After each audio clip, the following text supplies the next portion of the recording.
Good morning, this is Eva. Today I'm going to be talking about mother wounds. So, um,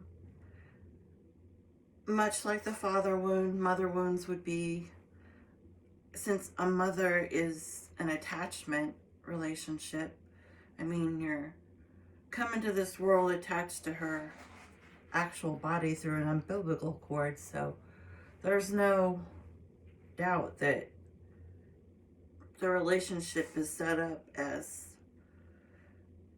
attached together, bonded, and then separated. But sometimes with a mother it can be much like a sister. It can get complicated because with the other gender, okay, I'm talking from a daughter's perspective, like if it's a woman to a daughter, there, or sister to sister, you get the drift. There comes up the issue where it can be like a mirroring phenomenon where, and this gets even triggered more by the fact that we end up with the features, and through genetics we end up with um, oftentimes characteristics or even personality quirks that our parents had, mannerisms. So sometimes there can be the issue where with the same gender, it's almost like one is looking at the other almost to identify or clarify their identity, if that makes sense. Because, like, I mean, they always use this old example.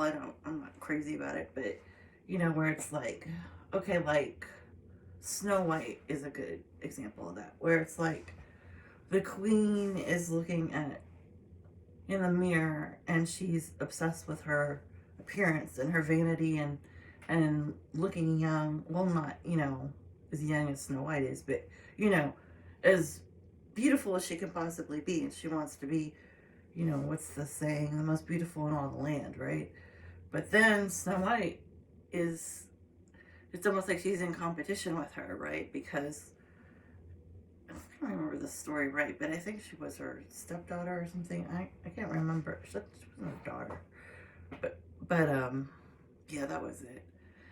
And anyway, so Snow White becomes, instead of the queen looking in the actual mirror to decide if she's attractive enough